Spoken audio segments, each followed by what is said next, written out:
Hello, everyone. I wanted to come in here real quick before the episode starts to give a small disclaimer about the audio in this one. Unfortunately, we had issues during recording and my microphone wasn't being picked up correctly. Luckily, we have a couple backups for when we're recording, so we do have the full episode, but my microphone's audio quality specifically isn't perfect. As Steimer would say, it could really be improved. I did my best to make sure it's clear, but it's a little rough for the first 30 minutes or so.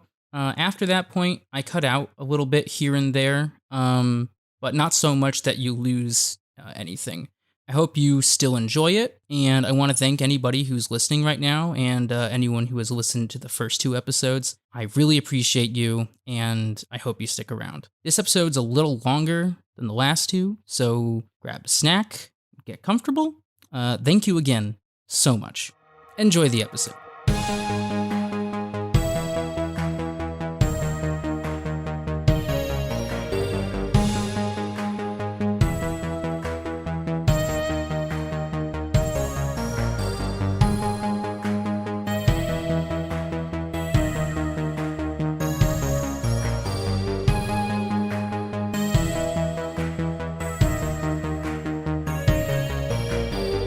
Hey everybody, welcome to another episode of I think I talked in the middle of that, and also you sound sad now. Tales from the Traveling Tower. Hello everybody and welcome to another episode of Tales from the Traveling Tower. I am your DM and host, Matty Matt, as always, or as so far, I am joined by Michael and Travis and Dan. So far sounds ominous. It's fair though. It's fair. You never know. I'm just saying, for this campaign, One of us will usurp you. Well, you never know. Matt might want to play you sometime. Matt's True. just preemptively calling one of our deaths. Watch your backs, boys. I can't predict the future. How are you guys doing? I'm doing pretty good. I'm good. That's good. I'm glad to hear it. How about You're you? all very, very special to me, and I am happy that I get to be in your presence and share this time with you. Well, Hell yeah. you're not really sharing it just with us. Well, no, I'm sharing this time with you, and then later, this time Is being Will be shared sh- with others. Fair, it will fair. be shared with others. Well, to you Yep. faceless viewers that I can't see, or should I guess listeners is the better word. I'm glad you're here, even if these other ones won't say it. I not gonna talk to them. refuse. Yeah, I'm not going to talk to them. I'm not going to bring them up. They're not here. They're not here. This is our time. This is our time. They're just living in it. I'm the one Without that's here you- for the people. I'm Listen, about listen, to eat a straw listener, wrapper. listener, without you, none of this would be possible. That's not true. That's not true. We'd be making Don't- this no, whether don't people are tell them listening that. or not. No, don't I'm just tell saying. them. No, I'm Like- trying like, to. No. We're making this. I still haven't uploaded any Don't- of no, the don't date us, episodes don't yet. date us. Don't date us. Which means, Sure, which tell 'em. means that this is happening despite the fact that no one has listened to No, it no, yet. no, So no, you no. can't No, just don't go tell and them. say First that episode none of got us this. 1 million views. You can't say that. Well, yes, absolutely, but you can't just go out here and say, I don't know. I just don't think that's accurate. I think this whole thing exists sans, views or not. Hey, DM, can you give us a recap? These episodes are not going to have recaps. If they want to know what happened, they can listen to the last episode. But the episodes are going to come out weekly. Some people might need it. Well, they can go back, and that's more views for us. Oh my god. But Matt, Anyway. without them, none of this would be possible. Without them, none of this would be possible. So, do you need a recap? I didn't really. I was mainly just saying that to give an out so that there would be one for people listening. But Yeah, if you're well, saying that that's they not don't happening. need it, Yeah, they don't need it. They don't I need one of didn't need those. a recap, but now I do. You guys are about to fight a dragon. yeah, we're gonna fight a dragon. Oh my god. I was hoping that Tybin would end up having to fight the dragon, and then that whole situation would resolve itself. All right, boys. So right now, Sano's in a bush. Yes, I Corvus is in A different separate bush, a different bush, and attempted to pull Steimer into the bush with him, but Steimer is currently gusting into this hole, so his arms up pointing his gust of wind down at this dragon. So while he's a little bit in this bush, I wouldn't say he's necessarily hidden completely, at least. There's a good chunk of him in there. The dragon is being weighed down a little bit by this gust of wind, which will slow its ascent. We must keep this lizard down. Yes, you must keep the lizard down. So, you guys are hiding. Is your attempt with hiding in the bush to avoid combat or to give you an advantage in combat? More so an advantage because I feel like combat itself is inevitable. If we could avoid combat, great, perfect. But otherwise, advantage would be the next best. Advantage in combat would be the next best thing. The dragon is looking at Steimer's arm. So, at the very least, it's going after Steimer right now. Yeah, I guess what I'm asking is, combat's about to begin. Is Sato and Corvus gonna sit to the side and watch? No, I'm joining. Okay, all right. Well, I'm hoping that my concealment in this bush will maybe give me advantage for my first attack or something. It may. It very well may. Yeah, bitch! Dual gun time! Blam, blam. All right, guys. I guess roll initiative. Cool. Oh shit! 7. +2, so that's a 19. I also got a 7, so let's re-roll this bitch. Oh yeah, let's fight. You probably beat me because that's a 4 that time. I got an 8. There we go. Corvus, you're too slow. You should work on that. I could give you some pointers. Look at how quick I am. Are we all going before the dragon? I just didn't put it on the list yet. Okay. You have to work out those legs, Corvus. It's how you get the speed. Okay, there. That's what I was expecting. Oh no, the dragon goes first. Hmm. Well, the dragon's gonna have to make a save. So yeah, I guess it's the dragon. Dragon's up first. Michael, you said dragon's gonna make a save. Yeah. Since we're now in initiative and it's starting its turn, it's got to make a strength save or be pushed by the gust of wind. Hiya. Jeez. It got a 10. Well, it gets pushed 15 feet away in the direction that the line is going. Ooh. Okay, cool. Which So since I think it's just on the ground already, though, right? You're probably gonna push a little bit further away, right? yeah, there's some diagonality here. So he's gonna be pushed now his back foot is in the water a little bit on the edge of the pedestal. To reestablish, you guys are in this dense foliage. There's this previously to you hidden, maybe seemingly magically hidden pit that is in front of you that leads down into this wider opened area filled with water moving around and a pedestal in the middle about 15 feet on each side with 4 pillars around it, and then 4 platforms each off in a different direction to the side. The dragon was in the middle of the pedestal. Now that you've gusted it a little bit more, it's moved to kind of a corner. Cool. The back corner away from you. Yeah. Quick question. I'm sorry if I missed it in that explanation. Did you say how deep down from this hole to that pedestal is? I didn't say in the explanation. I think I said last time, and I don't remember what my number was then. I think I might have said 25 feet from the top to the bottom. Cool.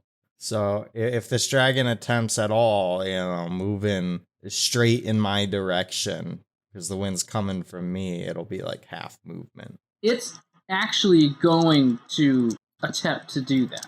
It's going to try to fly at you. You're the thing it sees. So it moves about 30 feet your direction. Now, like I said, it's 25 feet down, but it's a little bit of a diagonal. So I don't think he totally reaches your height here, but he gets fairly close to you. This is the closest you've certainly ever been to the dragon. Is it still down in the hole, or is it kind of level with it now? At this point, I'd say it's right under the lip.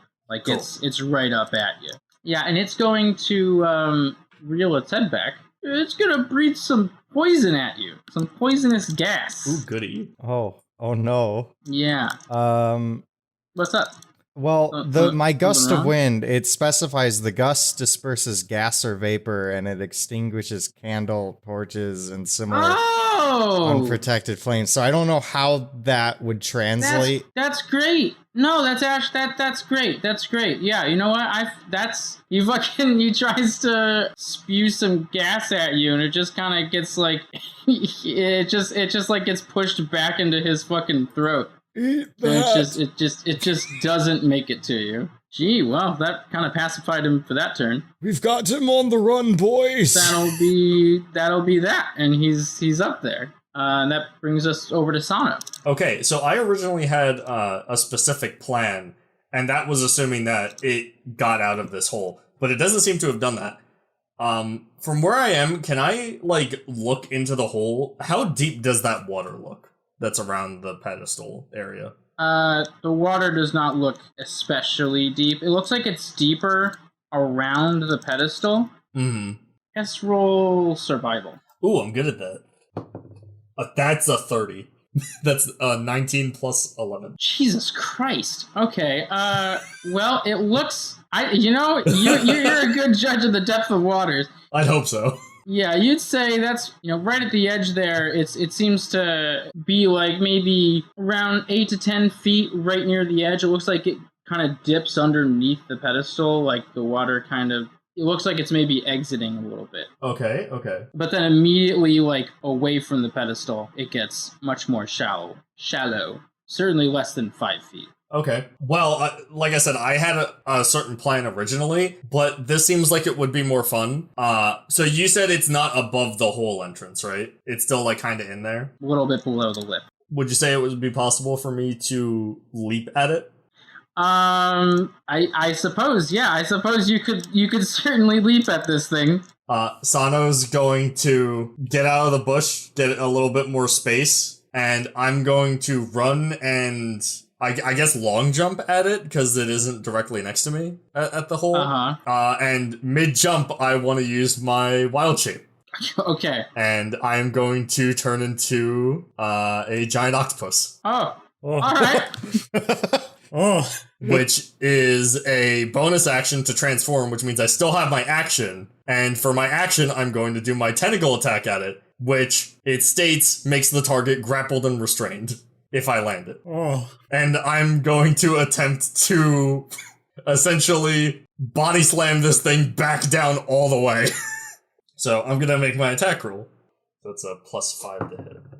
Unnatural 20. Yeah, you grapple the dragon. Alrighty. So it is considered grappled and restrained. I believe that makes it fall? This restraint makes its speed become 0, so... Its wings ain't working. So, yeah, you fucking... I guess you're gonna topple this thing back to the fucking ground. Yeah. Yeah, alright, yeah, you and the dragon plummet down to the pedestal now. I'm rolling my damage as well. Give him the old 1 too, Sano.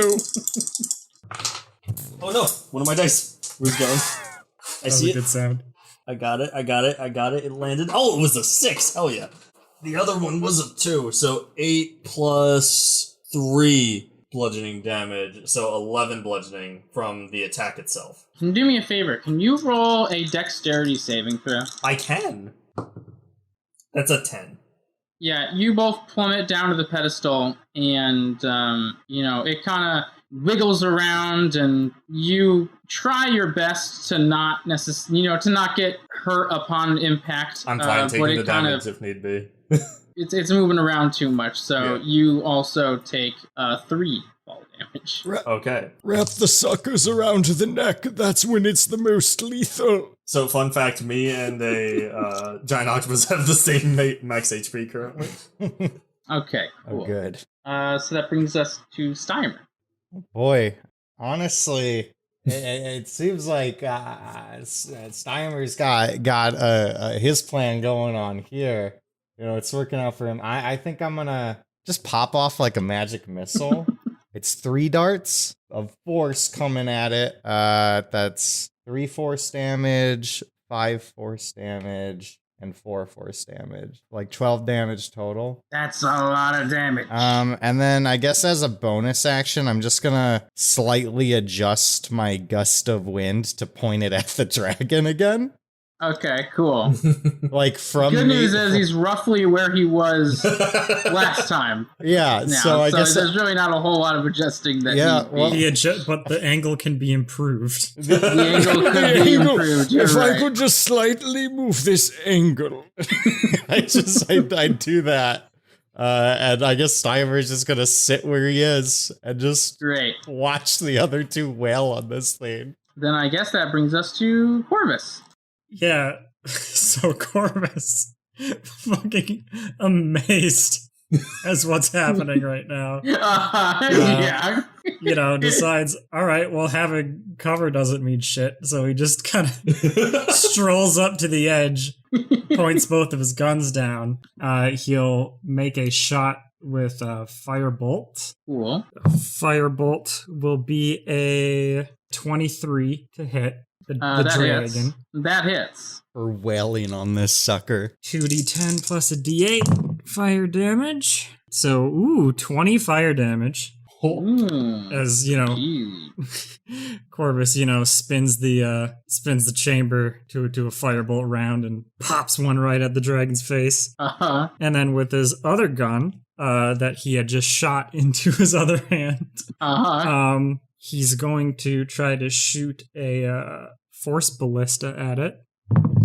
That will be a 21 to hit. That hits. All right, and then I believe that is 2d8, and it'll push it 5 feet away, which it's at an angle. So we'll see how that works.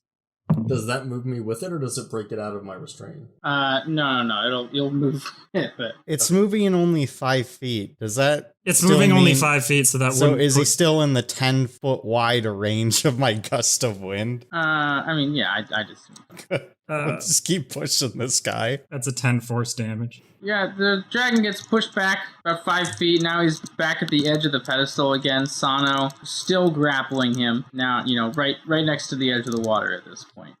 That'll be it. Okay. The dragon looking pretty damaged. Yeah, he's gonna make I a would strength say. saving throw. Not quite yet. Steimer and Corvus, can you guys roll perceptions for me? Oh, I hope you guys get pushed in this hole. Oh boy. Is Tyven about to come up and push us? Hey. Perception. Okay. I got 11. I got a 6. Awesome. Great. Do it, come on, push him in. Wait, does this involve a secret door? Because I have advantage if it does. It does not involve the secret door. Can Umbra make a perception? Would Umbra be making a perception check? Oh, you know what? Yeah, sure. Umbra's out here. Have Umbra roll perception for it. Too. Nice. Umbra got a 19. Oh, well, in that case, Corvus, Umbra tugs at your shirt Mm-hmm. and slaps the back of your neck. Ow! I look over from the source of the tugging. Yeah. You look back, and Tyven is about to be right upon you. He's coming up. He's sneaking up the hill right behind you. Oh, he's sneaking. Yeah, he's a rogue. Well, I didn't know if he was sneaking or if he was running up to try to push us. Well, he's sneaking, but kind of he's sneaking fast. He's very slippery.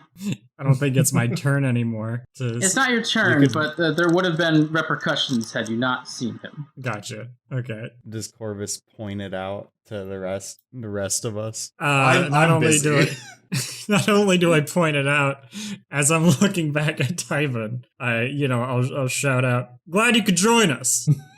He looks up at you and he's like, "I'm gonna slice your throat!" Yeah. I knew it. I knew we should have laid a trap for him. He comes up to you, Corvus. Yeah. He's got his short sword out and he goes to take a swing at you. And it's a 9. Yeah, that'll miss. So he takes another swing at you. And that one's a nat 20. Oh. I see. Oh no. Yeah. Corvus! You take 9 piercing damage. What? Come on, man, you got a crit. At least get double digits. Capitalize, come on. He's like, all right. You guys ain't finding that treasure first. I'm taking you out. like, it's weird to ask us on a date after you just cut me. No, not a date. I'm gonna kill you. Did I get you? That got me. In fact, Corvus himself probably. That was probably also a chuckle from Corvus as well. Don't you laugh at me. Oh, you're not trying to be funny. No!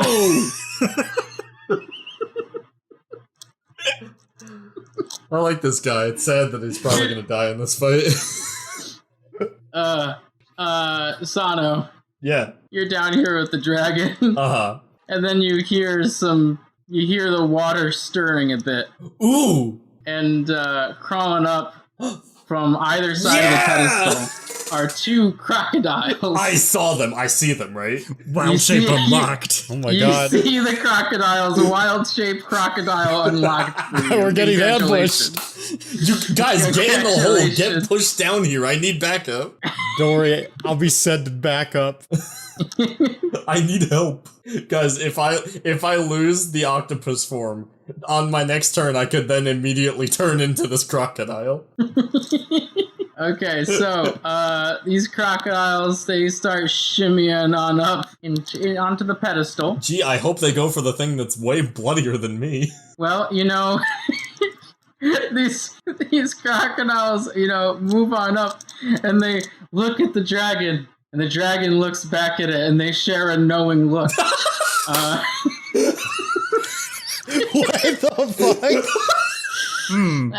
They're in cahoots. It called them here. They're in cahoots with the dragon.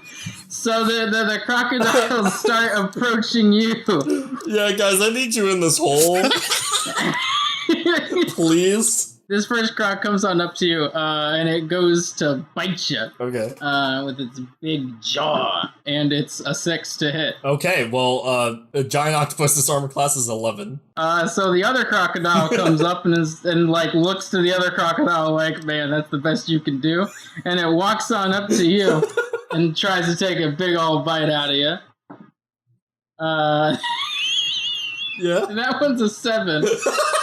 So Oh god, the dragon rolls his eyes at these two crocodiles. they're getting ready. They're preparing to feast. Yeah, they're this is all just prep for them. Anyway, so it's the dragon's turn. Uh-huh. Yeah, he's got to make a Strength save. Jesus Christ.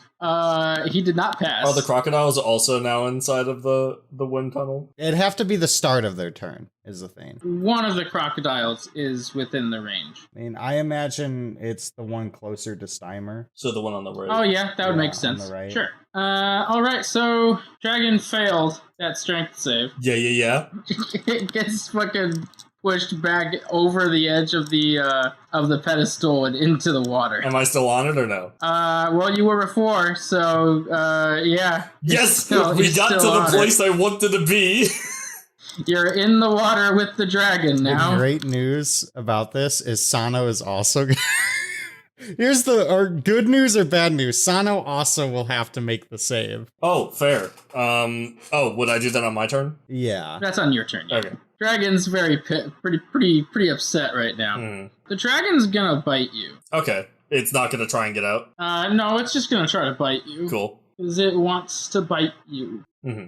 That is a 17 to hit. That hits. So, that is 11 piercing damage. Okie dokie. And 6 poison damage. Alright. But you're splashing around in the water and you're getting injured. But now I can These breathe.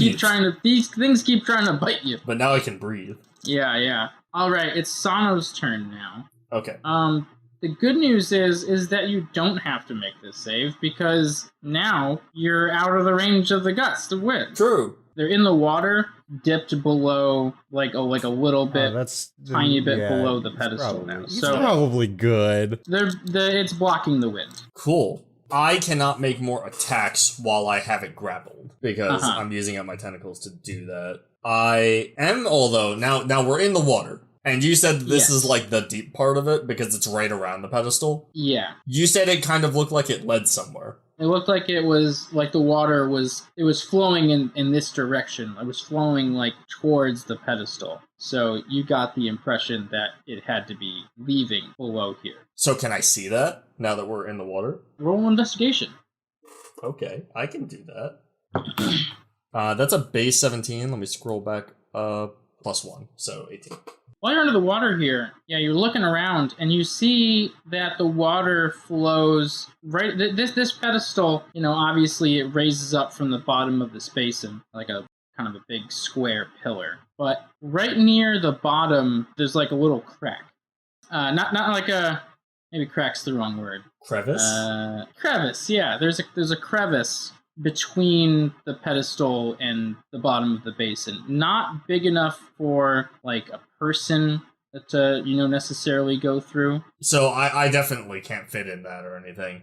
You definitely cannot. Certainly not in your current state, and not in your normal state either. Mm-hmm. It's too small. The water is leading downward into there. Seeing as how large the large octopus is, or giant octopus is, can I swim in this water? This poor baby dragon. I mean, you can swim a little bit Uh-huh. through this water. Like I said, right near the pedestal, it's like deep enough. But like right past it, it's pretty much walk throughable for you. In this little area where it's lower, while I have it grappled, can I do some kind of action to try and force it underwater? It is underwater. Oh, Okay. God. You and this dragon are effectively both currently underwater next to the pedestal here. Okay. I want to do everything I can to keep it underwater, to give my friends more time to either, one, get down here, or two, deal with the crocodiles. So I want to keep this thing out of combat as long as possible. It's a baby.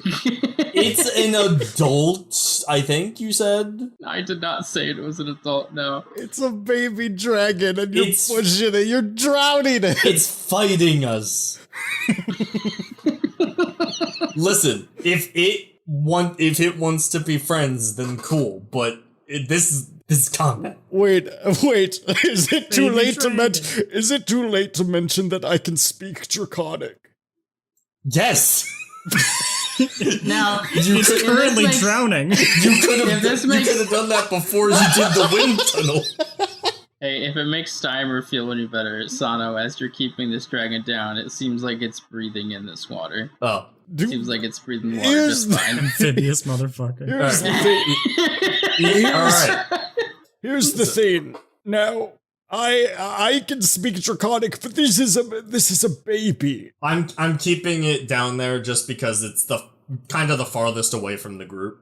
I would like to use my bonus action to blind it using my ink cloud. Okay, cool. So it says, if underwater, 20-foot radius cloud of ink around me, heavily obscures for 1 minute, can be dispersed. So I'm assuming like the top of me is out of the water, but like the lower half is in, so this could still work, right? With your size, I'd say like the tippy top of you is maybe like, exposed in the water, but like you're mostly submerged here. Okay, cool. So I don't know how the spread of this ink would work, if it would like go around the edge of the pedestal, since it's a 20-foot around me. So you guys see the ink cloud, Spread out. spread out and wrap around like the back side of the pedestal in the water. Mm-hmm.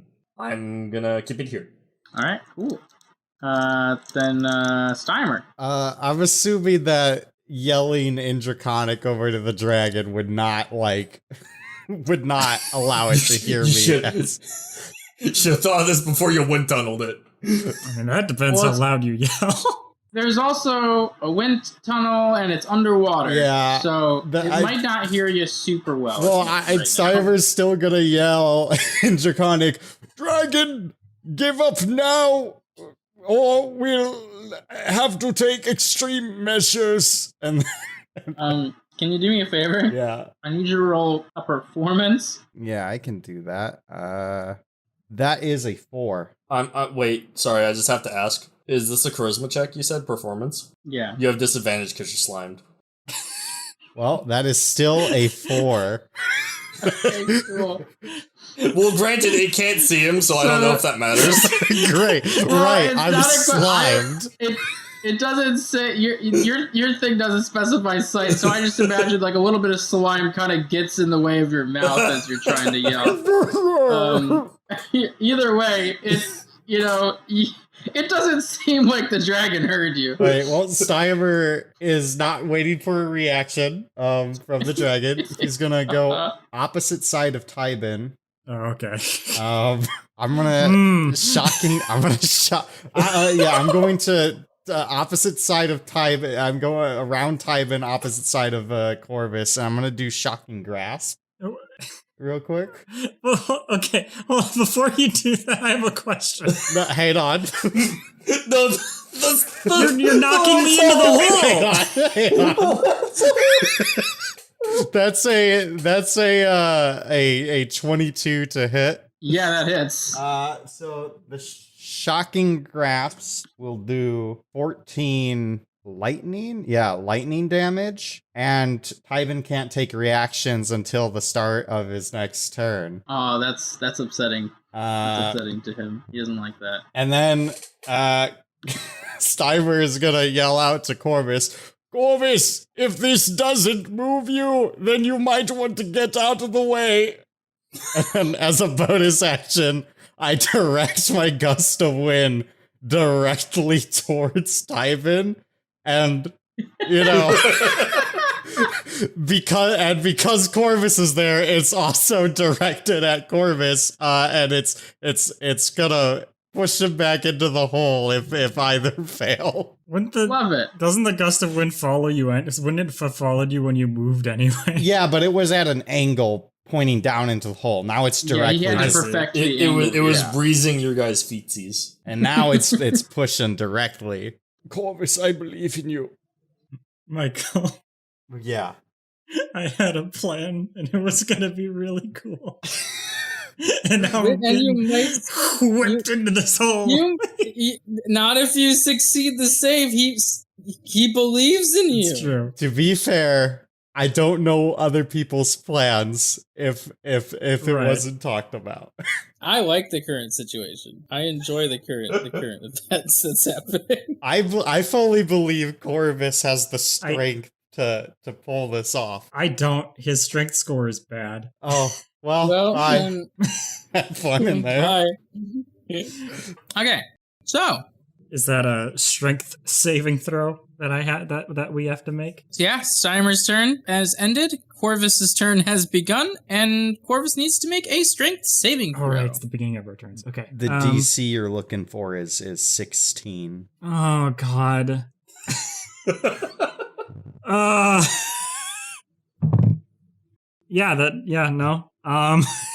What'd you roll? I got 4. Oh. Awesome. Okay. All right. Into the hole. Okay. Question.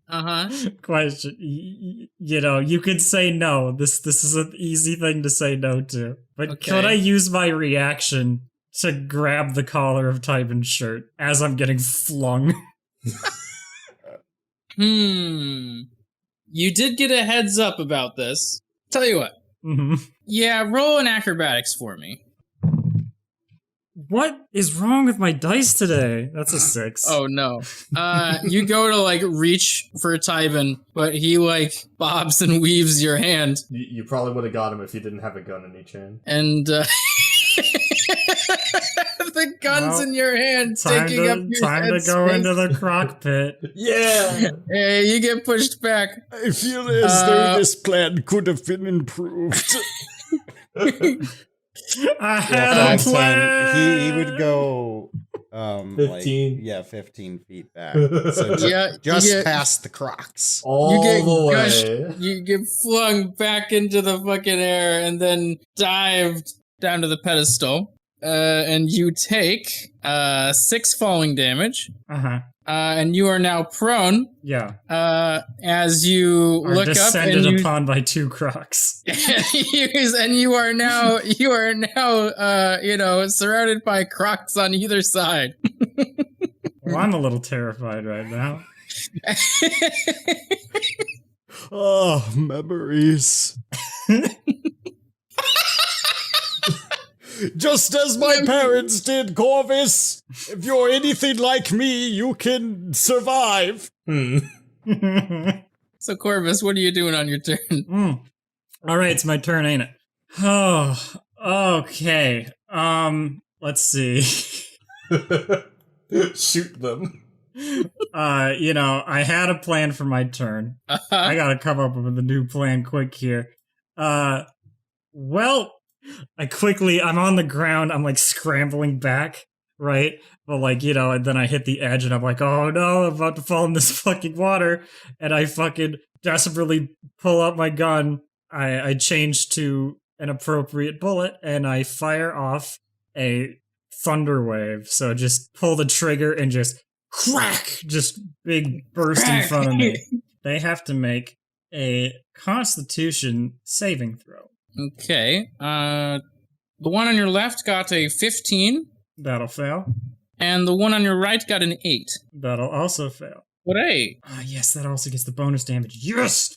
So, they will take a sick, nasty 3d8. Mm-hmm. 17 thunder damage each. Oof. And they are pushed 10 feet away from me. You see these crocodiles just go fucking front-facing up as they get blasted away from you and splash into the water on either side of the pedestal. Nice. They're probably just gonna come right back, but whatever. Now, can I see like Tybin's head at all? Like from this angle, like looking up at the hole. Yeah, he's pretty close to the edge. So yeah, from where you are, you can see him standing up there. And he's about to break. In that case, I stand up, I aim my Eldritch Cannon gun, and I shoot at Tywin. 15 to hit? That hits. Nice. So that'll do 5 force damage. Okay. And it will push him 5 feet away. Now, since we're at an angle, I imagine it'll push him a little bit into the air. Oh, the wind. Huh. Okay, yeah. So, Steimer, you're standing over here, and Tywin just gets fucking, like, shot, and gets, like, pushed up into the air, almost, like, towards you. As he gets, like, popped up right in front of you. Is that Corvus's turn? Well, I'm gonna move a little bit to the side because I think we were in kind of like a line when I got pushed in. So if Tywin goes flying back, I don't want him to crash into me or anything. So I'm gonna move to the side a little bit. True. All right, so it's Tywin's turn. Bye. And he was blasted 5 feet in the air. So your wind. So he pops up towards you, and then your wind just. Like, you see the slow effect. He slows down, and then your gust of wind takes him as he gets shoved backwards. And then instead of falling 25 feet, he falls 30 feet. And he'll take an additional die of fall damage. Tywin falls, and right into the center of the pedestal. And he takes 11 falling damage. Cool. And he's knocked prone. He's pissed about that. So he stands up and he sees a giant octopus. He sees the top of a giant octopus, but most of it's obscured by an ink cloud. The thing that catches his attention is Corvus standing next to him. So he's gonna start slashing at Corvus. Or stabbing at Corvus. What? What do you mean, what an asshole? I just imagine getting flung into this hole, landing on the ground really hard, gets up. Yeah! Yeah, he's ready to fight, you know? What did we do to him? Okay, you guys are trying to cut in on his treasure. He doesn't like that. So he's got his short sword and he takes a swipe at you, Corvus. Or a stab, I guess I should say. And that's a dirty 20 to hit. So that does... Wait a minute. Yeah. As he takes that swing, I pull my gun out again, really quick, pull the trigger, and like a force field just goes in front of me as I cast shield as a reaction. Yeah, okay. It gives me a +5 bonus to AC, so my AC is now 21. Ooh, look at you. And that attack would miss. Cool. Does that last for the rest of, like, is that for... until the start of my next turn. All right, cool. So he's got another attack on you. Yes. Hiya. That one's a 24, so he's hitting. God damn it. He sneaks around the shield. He's like, hey, what? Oh, yeah? Well, what if I go here? And then he stabs you for 6 piercing damage. Gotcha. And then in his other hand, he pulls out his dagger. No. Yes. No. Yes. And he goes to stab you with his offhand. And that is it's a 13 to hit. That'll miss. Yeah. He's short sword in hand, dagger in other hand, and he's like, oh, I'm gonna get you. Oh boy. Ooh, I'm gonna get you. But he's also like bleeding pretty heavily at this point. He's like, I'm gonna take you out, you son of a bitch. I don't care about your stupid boomerangs, whatever they are. I'll take you out. And then it's the Croc's turn. Uh-oh. They're not gonna differentiate unless he's in on it too. Tywin looks at the Crocs and they share a nod. You've fallen into my croc bed. Croc number 1 starts swimming on through the water up in the vicinity of Sano. Mm-hmm. So if it's underwater, this whole area is heavily obscured. Exactly. So it's going to have disadvantage on this attack, but it's trying to bite you. Mm-hmm. Okay, well, thank God for the disadvantage for you. Oh my! Never mind. I rolled two nat 20s. Never fucking mind, I guess. Oh man. Oh my God! This crocodile is on you, man. He's coming in. So that's a crit. This crocodile just like darts through the fucking ink and just snaps you, Sano. Mm-hmm. It bites down on you for 9 piercing damage. Alrighty. And you're grappled. Ah, my own powers brought against me in such a fashion. You are grappled by the croc. And the other crocodile moves back on up to the pedestal, and it looks between Tywin and Corvus. Tywin's all bloody. But it also knows that Corvus is the one that threw it away with a big clap of thunder. Mm-hmm. So let me just make a decision here. Does this croc not know fear? If only prestidigitation wasn't the whole action, I'd make Tywin smell really good. Thunder wave does not scare Croc. Actually, the Croc looks up to Corvus and is like, I didn't like that thunder wave. So it looks over to Tywin and goes to take a bite out of him. Yes. Oh no, your pet crocodile. I've made a croc submissive to me. Crocodile gets a pretty good 16 to hit against Tywin, but Tywin parries the attack, negating any damage. He takes his short sword and he, as the croc comes up to him, he, baps it on the nose as it comes to bite at him. That'll be the croc's turn. And now it's the dragon's turn. Who is now grappled, restrained, and in heavily obscured ink. It's gonna try to bite you again. Okay. And so with a disadvantage, it got an 17 to hit. That hits. It bites on down on you for 11 piercing damage. And 2 poison damage. Alright, guys. Octopus form might go down soon.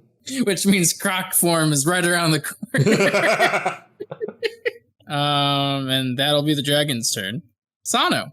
Alright, so I have a question. Yes. Am I aware at all of anything happening on the pedestal right now?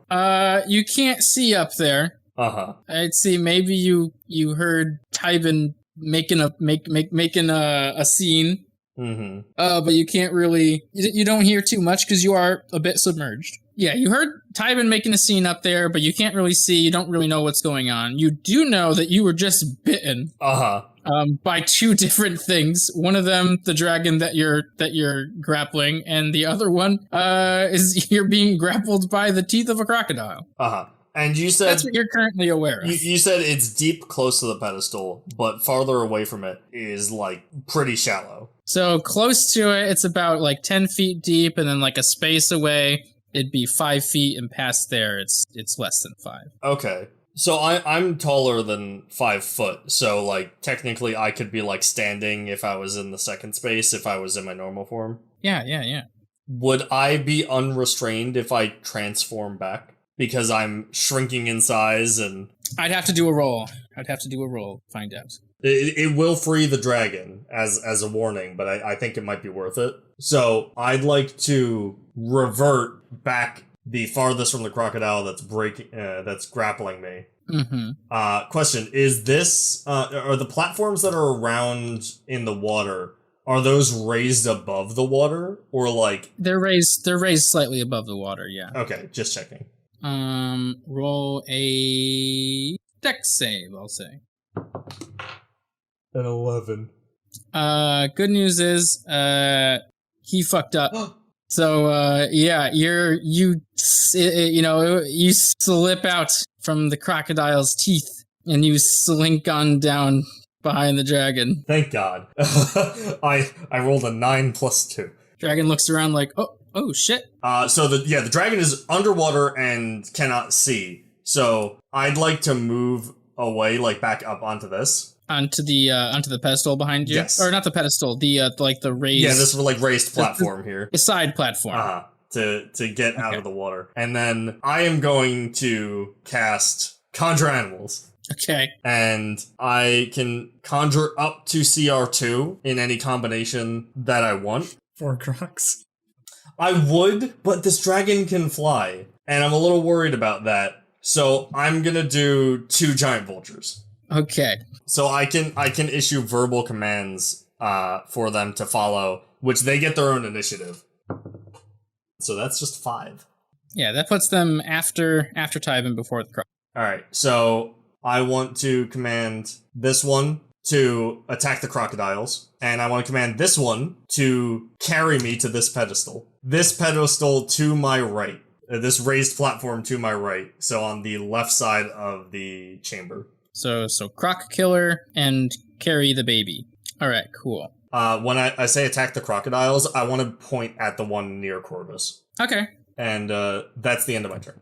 All right. Well, then it is Simer's turn. First of all, I'm going to activate my partial amphibious ability. So for an hour, I can breathe underwater. I absorb some oxygen into me. I just do that. After that, I'm going to go I'm going to go closer to the hole. How close do I have to get to Misty Step to the water between the dragon over there and the crocodile? How far is Misty Step reach? It's 30 feet. Would I have to get closer? Like, would I have to move around the hole a bit more? Yeah. If you move around to the opposite side, yeah, you could Misty Step down. I'm going to Misty Step into the water, and then my remaining 5 feet, I'm going to swim down at the level between the crocodile and the dragon. Okay, you wedge yourself in the mix of a dragon and a crocodile. Unfortunately, I use my bonus action, so my wind is just going to go through the water, below one of the vultures there. But my wind isn't going to be too useful this next coming round, but... It is helpful in the sense that it's dispersing the ink, because the ink does get displaced. That's true. I mean, it's you're blasting into the water. Yeah, it wouldn't. I mean, it's strong wind. Mm-hmm. This is really strong wind. What I'm saying is, you're not necessarily displacing the ink. You're displacing the water. Is what you're doing. Actually, I did have a question about the ink. You said that there's a crevice that the water's flowing into. Is the ink getting drugged down into that? Should this area be smaller by now? I mean, slowly it is. Yeah. So the area is getting a little bit smaller. as the seconds go. Real- But like, it's not, the water isn't draining that fast. Gotcha. Real quick though, I just want to check. I want to turn to the dragon while we're both breathing underwater. I assume we could potentially speak. Now you can't see very well right now, but I know the dragon's next to you. Yeah, there is a dragon. I just want to say hello, dragon. Hello? Oh no! Dragon, give up this fight, please. Are you gonna hurt me? Dragon, we wish not to harm you anymore. If you should help us with the crocodiles. You're trying to get into this place. I'm supposed to protect this place. We would just like to take a small look-sees, is all. My daddy said I'm not allowed to let people have little look-sees. Well, is there any way we can convince you otherwise? Are you gonna hurt me more? If we don't, are we allowed passage? Roll persuasion. Oh my god. Well, that's a base 6. That's 7. Oh, shit. I got a nat 1.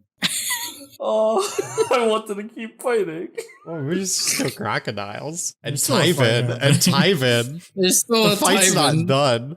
Yeah, but it's a dragon, and we're playing Dungeons and Dragons. Okay. Just for a few minutes. Okay.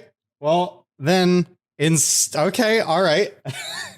Cool. I was gonna use Thunderclap, but I guess instead, since that's the case, Well, no, you've got to convince now. Now's when you attack. No, I'm going to, instead of using It's Thunderclap, seeing you. It's weak. I'm going to use Thunderwave on the croc next to me. They're gonna get That's- knocked around so much. That's Crocs are on the dragon's team. yeah, it has to make a Constitution saving throw. All right.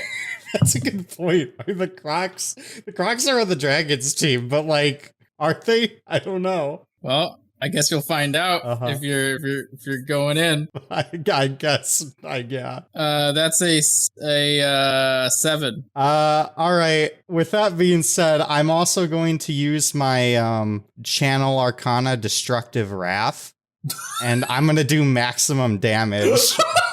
Wow. Fuck this croc.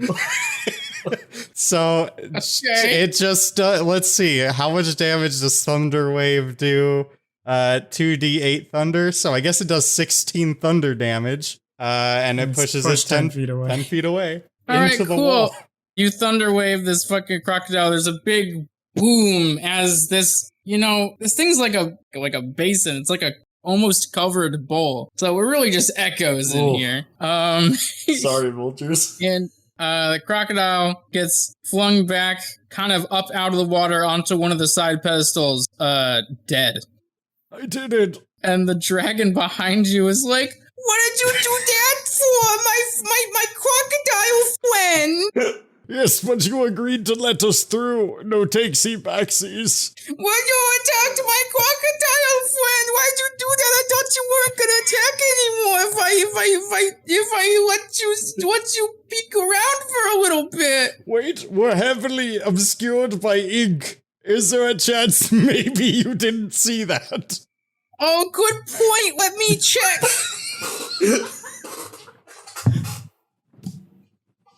No, I saw the whole thing! Wait, no, your vision was clouded. It wasn't me. A thunder monster. You were displacing water with your wind. My head was poking out and I saw it happen. Wait, I could have sworn there was a thunder monster that did this.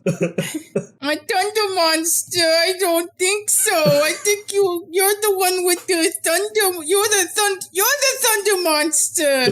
Do I look like somebody that would use thunder and lightning? You've got lightning coming out of your eyes. That's a coincidence. Oh no! You made a deal not to not attack no more, and then you kept attacking. You've broken a vow to a dragon. You're gonna kill me. No, truce. Roll persuasion with disadvantage. Oh my god. Fuck. Why is he even getting a chance? Okay, well that's a 4. No, I need to be strong like my daddy taught me. I need to fight you off. I'm taking you downtown. Then we shall fight within the water. Yes, in my turf. Alright, Sir Maya's got the dragon. We'll handle the rest. So, all right. Sorry about that, Michael. No, we're good. Okay, cool. Is that your turn? Yeah, that's my turn. Cool. Corvus, you're up. All right, so question. I'm right next to the water, next to them. Yeah. I speak Draconic. Did I hear that? Did I hear that whole exchange? You heard a muffled draconic conversation. You heard splashes of it because the water's getting a bit displaced. So you heard like bits and pieces of it. Did I hear the infantile dialect Yes, you did. of the Green Dragon? Yes, you did. We all know fucking Draconic and we just like forgot. I don't know Draconic. I saw an angry dragon. I didn't give a shit. I can't remember. Steimer tried to speak to it at the beginning, but it just growled at him. Yeah. But I don't remember. He might have been I can't remember if he used Draconic when Well, he did sometimes a person growls at another person, Grr. that. Yeah. I mean, We do he it at didn't each wanna- other all the time. Yeah, he didn't want to speak before. He was just angry. He was trying to be intimidating, Uh-huh. I, my head's cocked a little towards the angle of the conversation, and as it progresses, I'm just like, well, I just feel bad now. And Why? Sano over on the side. I shake it off. I look back at the situation in front of me. And I want to spend my action and a spell slot to look down at my Eldritch Cannon gun. Uh-huh. It's still there. With my main gun, I put a bullet in, a special bullet in. I aim it at the other gun, and I shoot to make modifications to this gun. Okay. And I'm gonna switch its type. So that'll cost me an action and a spell slot to do that. Okay. I switch it to a flamethrower. I, as my bonus action, aim it to the Croc and Tybin, and if they could both make a dexterity saving throw, please. I could certainly do that for you. Okay, well, the Croc got a 5. That'll fail. Ivan got a 14. That'll also fail. They will each take 10 fire damage. Okay, yeah, so you start roasting them, and Tybin is like, ow! Ow! And the crocodile, roars and growls for a moment, and then it's silent. As I pull the trigger on this gun that now is aesthetically a little bit different, and it just fucking just... You see the burnt corpse of a crocodile. Mm-hmm. Burnt or just like charred? What's the difference? Lunch? Lunch? It's Yeah, if it's only charred, we can still, cook the insides, yeah, sure. You know what? Fine, it's charred. Maybe it's burnt in a few spots. Listen, yeah. Mostly When your it's adventure good. is in the middle of the woods, you gotta work it out somehow. I know these guys haven't had breakfast yet. Sure. Anyway, Corvus, anything else? That was my action and my bonus action, so I'm good. Cool. That brings us to Tybin, and Tybin's like, "Don't think I'll be grateful just because you took care of that big crocodile for me." I mean, I also burned him. Don't think I'll be... Because you also burned me, dummy. I'm taking you down. And he goes to stab at you with his short sword again.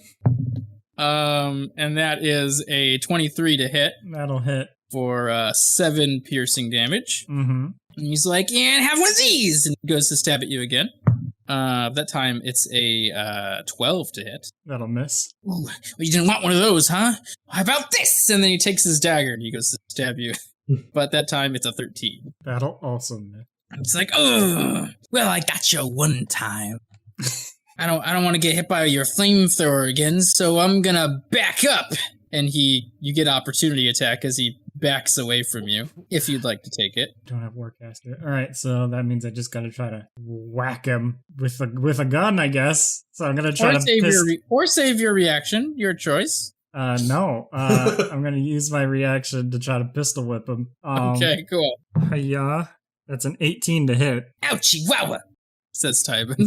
4 minus 1, that's a 3 bludgeoning damage. Right.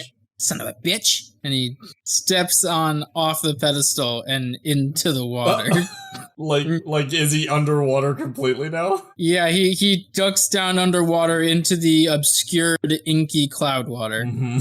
That it's the vulture's turn. Yeah. This vulture doesn't have a croc to hit anymore. So it's like, all right, I'm just going to chill then. So I assume that falls under the same thing as if you don't issue any commands, they defend themselves from hostile creatures, but otherwise take no action. Yeah, exactly. Yeah. And this one, the other one, it's gonna reach over to you and grab you. You grab me by the shell. Yeah, grabs your shell with its talons. And then it's kind of a low ceiling, so it kind of flaps a little bit on over to this other corner of the basin here. On this, you went from one little platform to another, and he plops you down. Thanks. And I pet its side. Oh, it likes that. It likes the pets. And then it's the Croc's turn, but the Crocs are gone, so it's not the Croc's turn. It's the dragon's turn. Let's see what it can do. The dragon is going to try to breathe some poison gas. He's going to get like right up on you. And he's going to try to breathe some poison gas at you. Unfortunately, my here. gust of wind is not directed. Mm-hmm. Yeah, your gust of wind is the other way. Mm-hmm. All right, so I need you to make a Constitution saving. Yeah, I can do that. That's probably not good for me. I got a 7. Oh, this poison's coming right at you. Oh boy, and you feel it seeping through the water particles that you're breathing in, and it gets into your lungs. Oh, no. And that does... Jesus Christ. Okay. And you take 30 poison damage. And Steimer passes out. There we go. No, I can survive this, or I am not good enough. And you pass out in the water. Does your gust of wind end? Yeah, absolutely. Does he float up to the surface?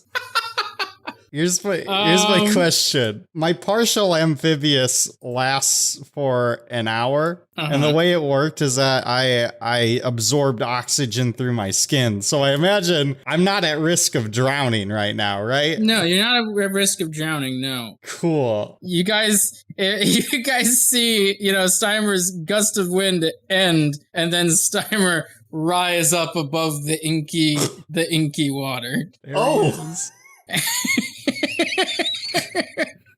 There he is. And Sano, it's your turn. Did the dragon stay underwater? Yes, it did. Okay. So my base movement speed is 25 foot. I'm a little slower than everybody else. Can I still make it to the pedestal next to Corvus if I go straight across? Because I have to go back in the water. Yeah, so the water would be half movement speed through its rough terrain. Yeah, so you could make it right next to the pedestal. Okay. I guess I'm gonna risk that to, reconvene. And I am going to cast Healing Spirit. And I'm going to designate its space to directly on top of Steimer's unconscious body. I'm all mixed in with the ink. Until the spell ends, whenever you or a creature you can see moves into the spirit's space for the first time on a turn, or starts its turn there, You can cause the spirit to restore 1d6 hit points to that creature. No action required. And it can heal a number of times equal to 1 plus my spellcasting ability modifier. Cool. So, does its spawning immediately heal him, or is it going to wait until his turn? Either way, it'd be at the start of my turn, so I wouldn't lose my turn. True. I mean, his turn is right next. Yeah. Mm-hmm. So it really doesn't matter. Either way, I'm doing that. Well, the vultures disappear when I cast a Healing Spirit, because they're both concentration. The vultures say bye-bye. And I can't see any targets right now, right? Like Tybin and the Green Dragon are both underwater. Yes. Yeah, they're both in the inky water. Uh-huh. And that's going to be the end of my turn. It's Steimer's turn, and the spirit, sees Steimer laying unconscious below it, and it's like, ooh, I can help with this. And they go and touch up Steimer, and he gets breathed back to life. Do you want to roll that? Yeah. I rolled a 4. All right, Steimer gets 4 health back. Oh, thank goodness. If I were better, I wouldn't have passed out. I mean, you still only have 4 health. So how many feet away would you say the dragon is from me? I mean, the dragon's like 5 feet or less below you right now. Okay, I'm just gonna swim back away from the center pedestal, but still within distance of the dragon. Okay. And then I'm going to use one of my 3rd level spell slots. I'm using Thunderstep to blip away over to the center pedestal, and the spot where I was emits a loud thunderous boom, and each creature within 10 feet of my range is going to have to make a Constitution saving throw. So I specifically moved back so Corvus wouldn't be within that range.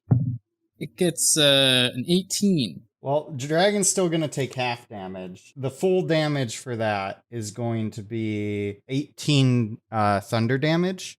9 thunder damage to the dragon as I thunderstep to the center pedestal. Now, the dragon looks like it resisted that damage even more than you've ever seen anything resist it before. Like, more than things usually resist it. Oh no. However, dragon was really, really hurting. I did body slam it. You thunder step away and you see ripples through the water as the dragon's body just gently floats to the top. We did it! And I'm gonna step off the pedestal, over to the opposite, off to the side, away from Corvus, so that Sano has room to get on to the center area. When Sano sees the dragon go down, he throws his arms up in the water. We won! Oh, yes, Corvus, and you took care of Tybin, right? Corvus is still, in real time, Corvus is making his way over to Tybin, but it's not my turn yet. It's your turn now. Yeah, so Corvus, it's your turn. All right, 2 questions. One, the healing spirit is above the water, correct? Yes. Or at least kind of on the surface of it? Yeah, on the surface. 2, is Tybin underwater or is Tybin just swimming? He is under the water swimming. He's under the water, but he's fairly close to the edge. You can't see him too well because he is pretty obscured by all the ink and whatnot, but you can see motion, very, very slight motion. Like just below the surface? Yeah, exactly. Okay, cool. That's all I needed to hear. So I'm gonna swing by here and I'm gonna swing around the edge of the pedestal and make a mad lean towards the healing spirit. Okay. And reach a hand out to try to swipe some heals. Yeah. Roll the dice. You move into it and it's like, oh, yeah, hold on, let me get you. You get back 5. Nice. Yeah, so I high-five the healing spirit. Yeah, you high-five the heal spirit for 5 HP. And then I slide over to the side of the pedestal closest to Tybin, who's just under the water right next to it. Correct. I hold up my gun, click the trigger, I hold it in the air, I click the trigger, and the end of the barrel sparks like a stun gun would. Oh my god. And I shove it into the water and shocking grasp Tybin. Should I make a melee spell attack still, or? Yes, with advantage. Okay, cool. Good thing for the advantage. That's a 17 to hit. That hits him. All right. Yeah, so that will do 12 lightning damage. Oh, perfect. That's exactly how much health he had left. Nice. Oh, he's gonna be crispy. Oh, we're killing him. We're just straight up killing him. I mean, yeah, he was trying to kill us, to be fair. Fair. The lightning He's still a threat. Yeah. No, yeah. This ain't our usual D&D campaigns where we spare every single person. Well, he didn't give up. He was just making some distance. So I'm fucking. No, I'm gonna get him. Listen, I'm not saying you made the wrong decision. I would have done the same. The lightning disperses and Tybin floats up to the surface of the water. Fuck you. And he dies. He dies. Oh He my. dies. We did it. I killed a baby today. What? I killed a baby. My parents would be so proud. What? Okay. I'm gonna climb up. Is combat over? Combat is over. Fellas, might I suggest we take just the shortest of rests? Could you move that healing spirit a little closer? So we can ring around the rosy. I'm gonna move it.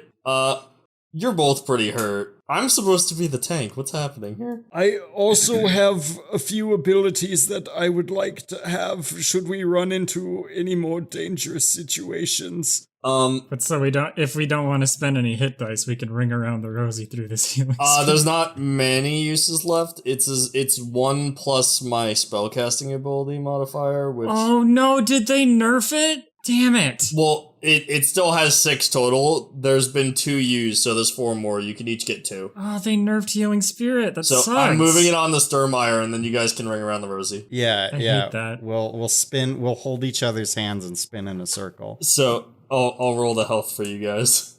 Sturmire gets back 4 total. Corvus gets back 8 total. Corvus, this is so nice, but I seriously need a short rest. I'm game with a short rest as well, because that gives me back my wild shapes. But, first off, Matt, Uh-huh. looking around real quick, are there any obvious exits to this chamber except the hole on the ceiling? No. Okay. Maybe it's an underwater thing. Well, actually, Steimer might hold the answer.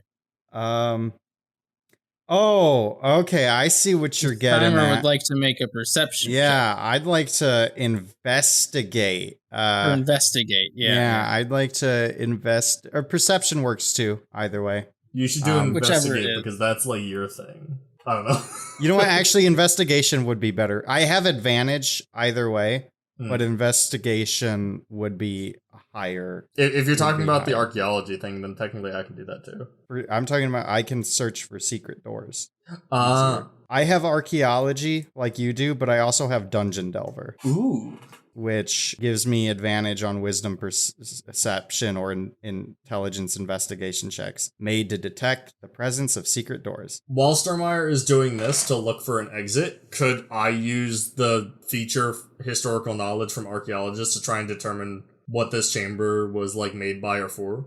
Sure could. Yeah. By the way, that's 27 as I look around the room. Great. So, Steimer, you're fairly certain, you're familiar with, the kind of structure of things like this. Right in the center of the pedestal is this large circular, lifted altar section, which, that Corvus is currently standing on, that you believe should be able to open by some mechanism. I poke it with my 10-foot pole. You do that, it does not Within budge. 5 foot of it?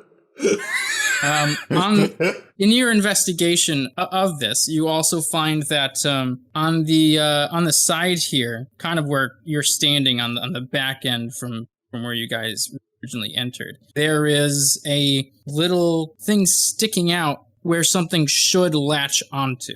Okay. Steimer will relay that to everyone else. I was using historical knowledge. Okay. Can you read the description of historical knowledge to me? When I enter a ruin or dungeon, I can correctly ascertain its original purpose, and determine its builders, whether those were dwarves, elves, humans, Yuan-Ti, or some other race. In addition, I can determine the monetary value of art objects more than a century old. I just want to state, You're gonna know the things. he probably notices it first because he's looking around, but as he's pointing it out, like I imagine I also realize this. Are we going to be fighting over this the entire campaign? No. You guys Well, I saw it first. We both chose archaeologists. This is what happens, Dad. This is what happens when we stack abilities. So, first things first, the original purpose of this chamber. You've studied a lot. You're I've tried. well versed. You're well versed in the uses and reasons for why certain things are built.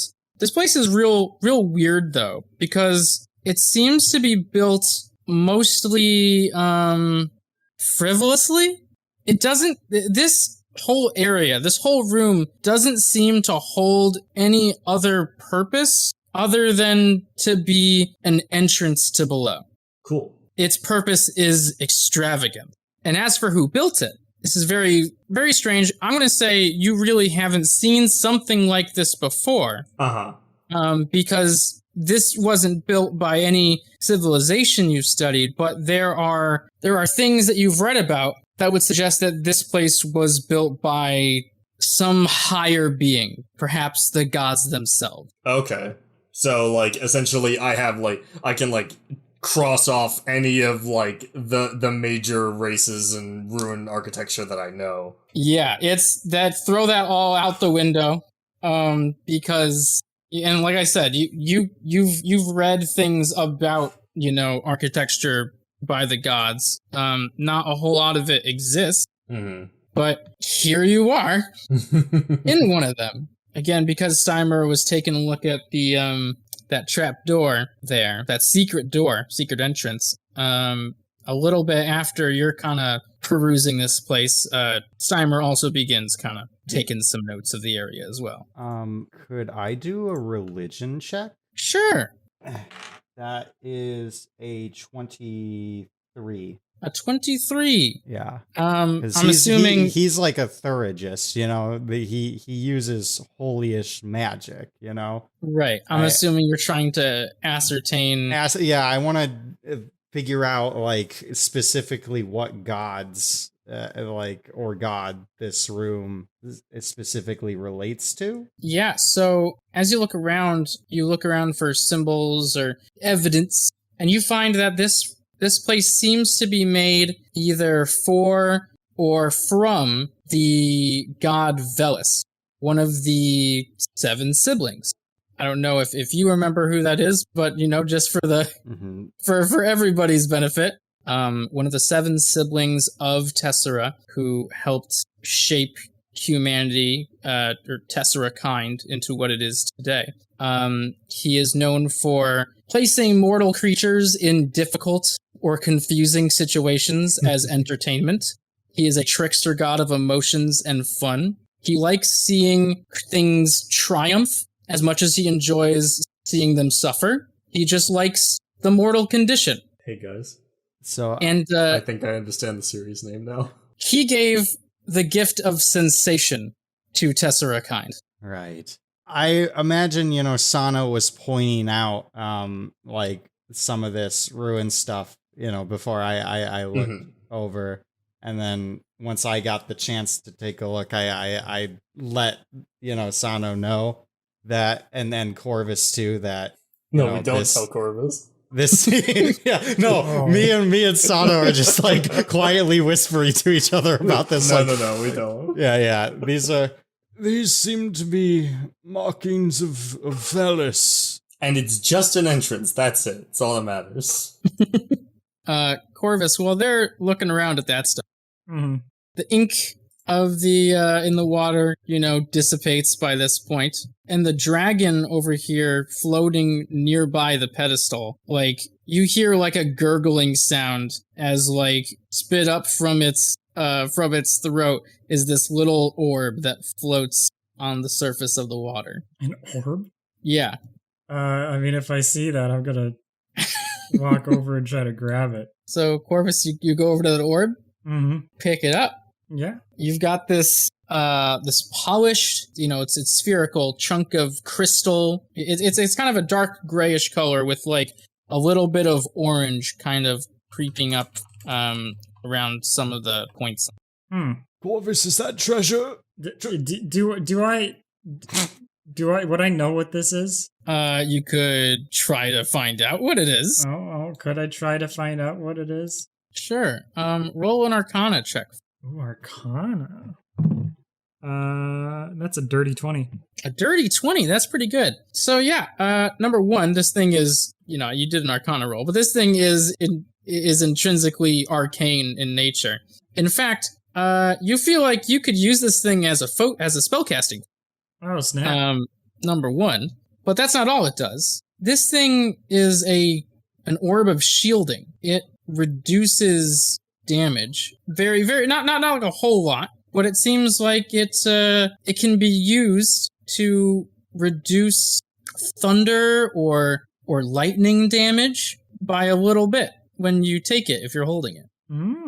That would be a really good idea to use for somebody to use if they were going to be near me. You are not safe in my vicinity. Yep, I explained what I think it is. I clap. I guess claps. Well, I don't have much use for it as a focus, but Defense is always good. yes, the defense is quite nice. Yes, many of my spells are friendly fire. I feel like I have a pretty good buffer when it comes to, transforming. So, if you want to hold on to it. As after Stiver said that, I look at him.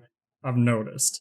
Oh, good, thank you. I wasn't sure if my progress has been noticed or not. I know it's been minuscule, but I try my best. I, visibly stretch my back where I had landed on it from when I got pushed down the hole.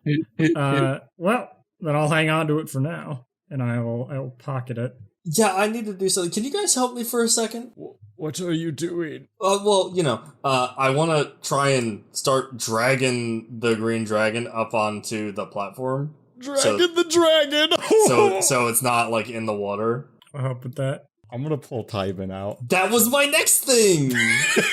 Well, while you guys are getting the dragon, I'm gonna start pulling Tybin out.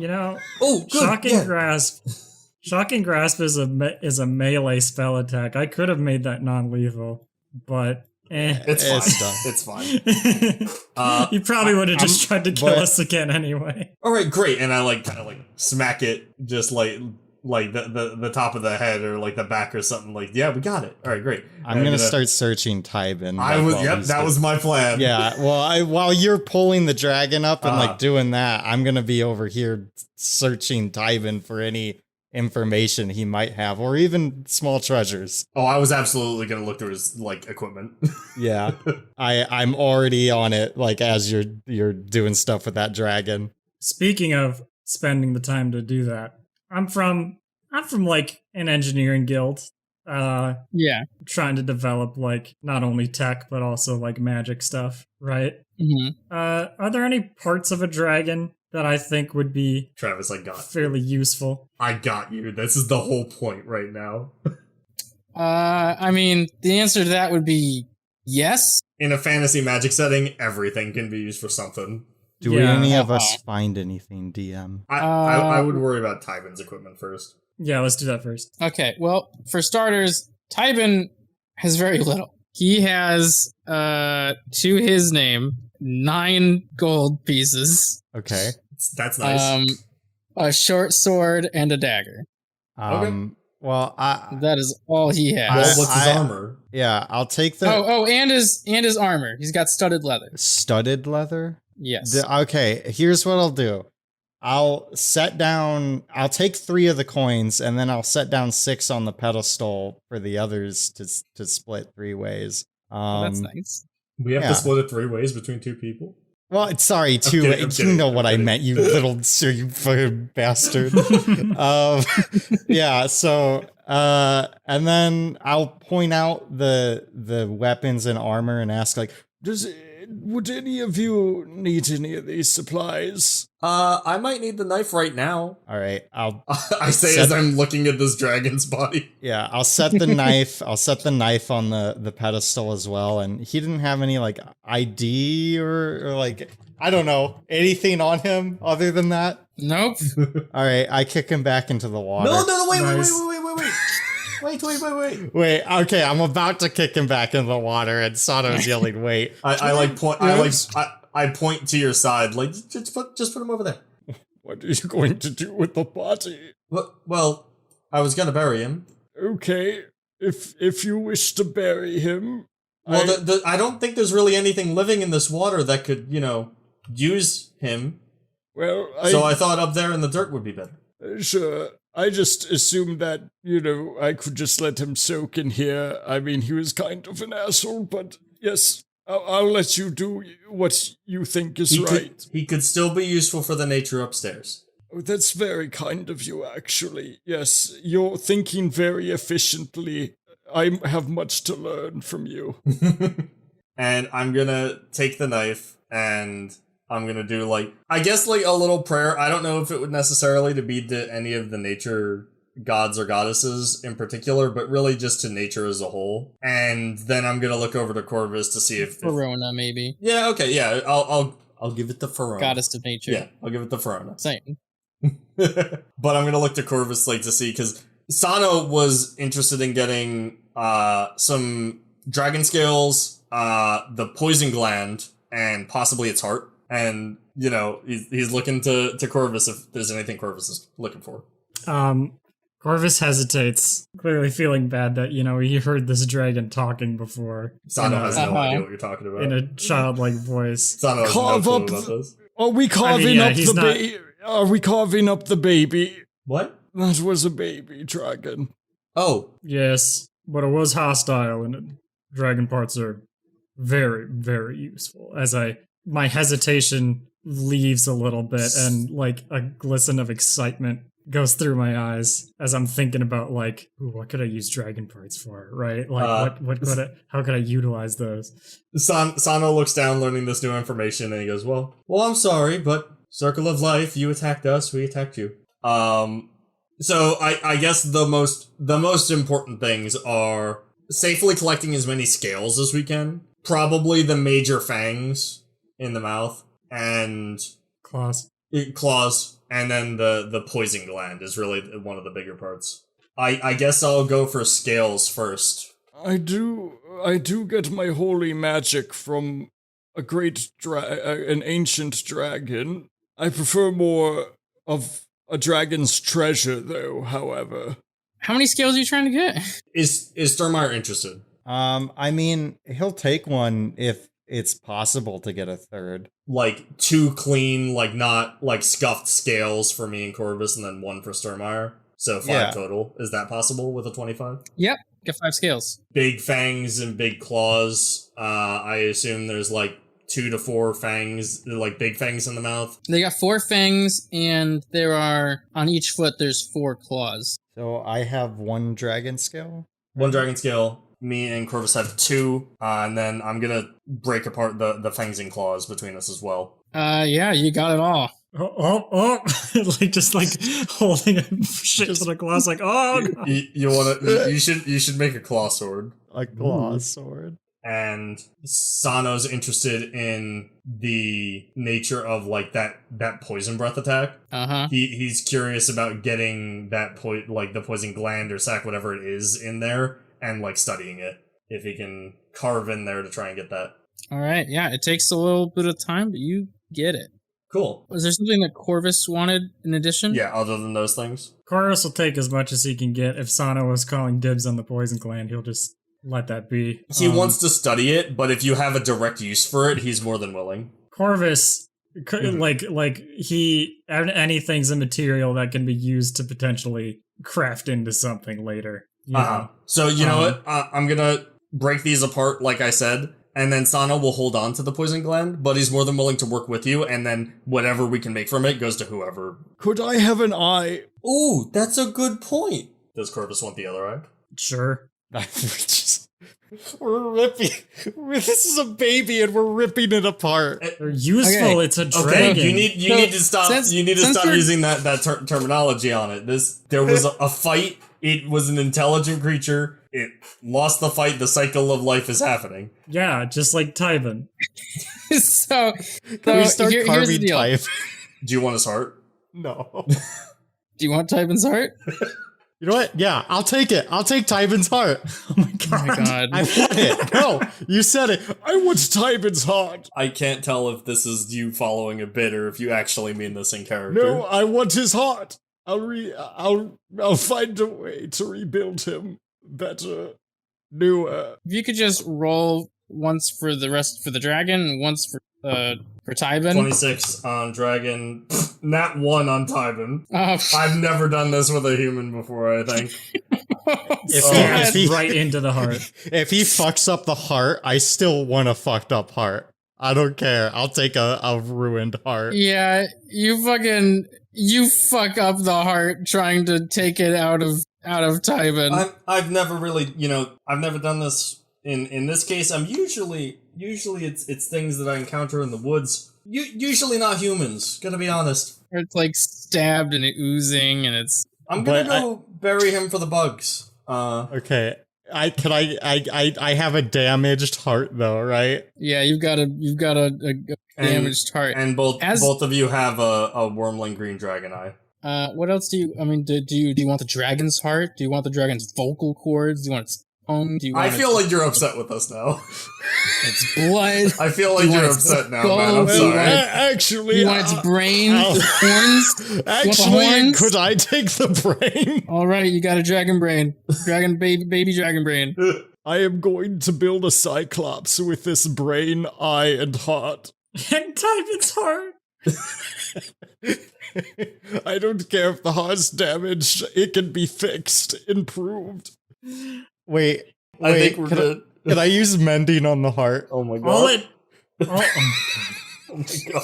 Sano's just gonna carry Tywin over to one of like the outer things so that he's like next to the wall. And he's gonna use this last wild shape to turn into a giant spider and carry him out, like climbing up the wall and out the hole. And he's just gonna, because he can't really dig as a giant spider and he doesn't want to waste more time, he's just gonna place him like down in like an earthy patch where there's like a lot of like dirt and soil and like near some trees. Okay. And then he's gonna, as giant spider, go back in, like climb down the wall, reshape into normal, and climb back over to the pedestal and take the short rest with the others.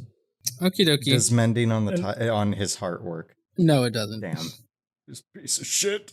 as this is all happening, I was gonna try to cook up some crock meat during the short rest to eat during the Okay. short rest. Good, we needed that. We need some food. Something I should have mentioned earlier. Yes. That is fine because we can focus on it now. This is something that, for starters, Sano and Steimer notice, is that these 4 pillars that surround the pedestal here have some sort of writing on them that I don't believe either of you understand. But Corvus, you know that there's some celestial written on these pillars. Ooh. All right. And it seems like they were written in a specific order, and they each have something different written on them. It's not difficult to discern the order that they are supposed to be done in, because there's kind of like markings denoting their pattern. Sure. Try to read what they say. Read it out loud to us. All right. I say in Corvus. character. Corvus inspects these pillars and then after figuring out the order that they're in, for mortal life, sensation fills, love for riches, secrets and thrills. An arm of crow, split in 4, is needed to unlock your door. Once mended, you shall enter hell. Face struggles where your treasures dwell. Seek not just gold within darkened halls. Find glory in these witchway walls. I'm excited. And then is that music stain? Which way walls? Question about that then. I noticed in this poem that was sent to me, which way walls is capitalized. Were they capitalized in Celestial? They are, yeah. It's celestial capitalized. Okay. Is it a name? It's you understand it's a proper It's name. a proper noun. Yeah. I had never heard of the which way walls before. So it's a name. So I'm actually gonna ask you to do me a favor and roll history. Just Corvus or everybody? Wait, maybe I I guess do. I guess all of you might as well. Oh, good. I got 12. I got a 21. I got 17. Corvus and Steimer. Damn. When you think about it, sorry. No, okay. When you think about it, as I said before, Lithia is a land full of stories and legend.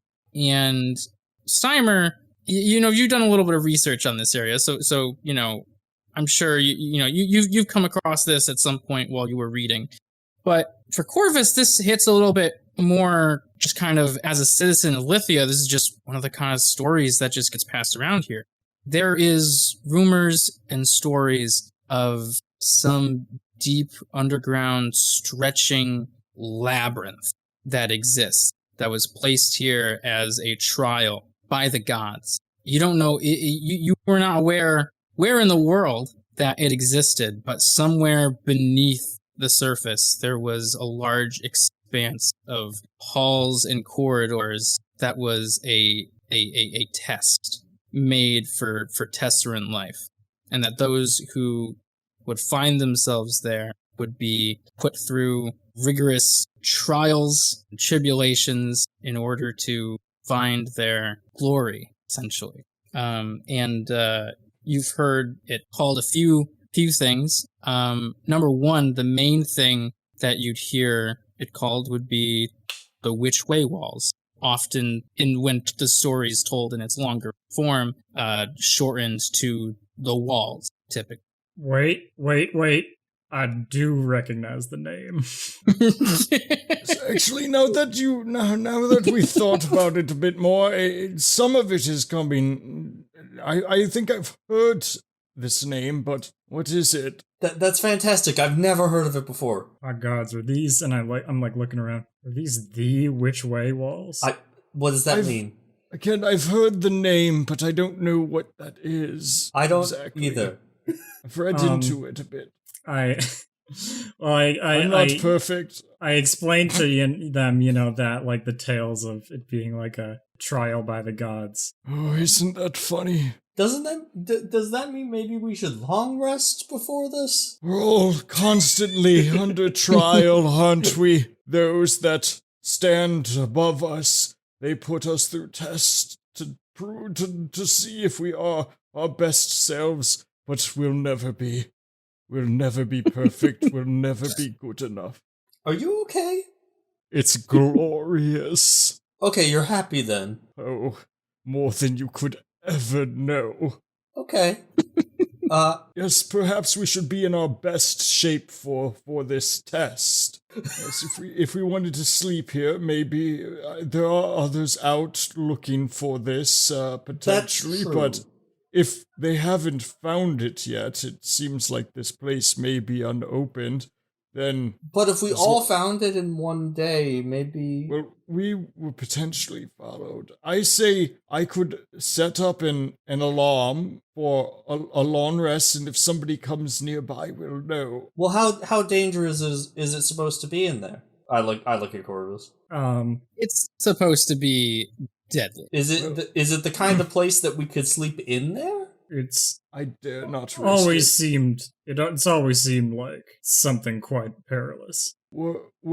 Here's the deal. We're sort of hidden in this hole. If we all sort of get to the ends of the rooms where some of the pedestals are lifted near the walls, we could wait here, and if anyone comes by, perhaps they won't be able to figure out the way in like we have, and we could get arrested. And then if we go set up around like the outside, I could do a second alarm over there too. Yes, that might be a good idea. Yes, and Umbra can always keep an eye out through the time as well. Well, there's actually not like a bunch of space, so I guess we would each take like a different outside platform. if we were gonna rest outside of view of the hole.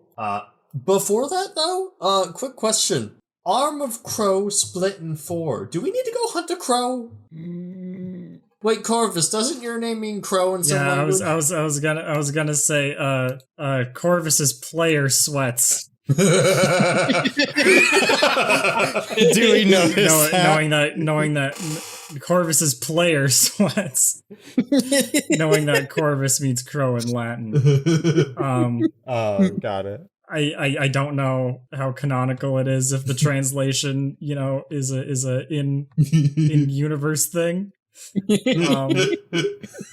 Well, either way, did we want a long rest? Like, just do this long rest plan? I mean, if we have the opportunity, it's safer to do it. Like, we dealt with Tybin. The one person we know that was for sure out here today. Yeah, there's a potential that the mayor might be looking about, but if this place is hidden, then we might have a chance to just, like, long rest. And if not, if they do interrupt it, then I feel like there's a better chance of taking care of people like outside before going inside the danger. It's also something that like the mayor's been looking for it for a while and hasn't found it yet. I feel like the odds are probably low. Are so you guys are sleeping on the side platforms? I'm setting up the alarm. I'm doing alarm at this pedestal. And I'll have Umbra go up, probably like high up into like a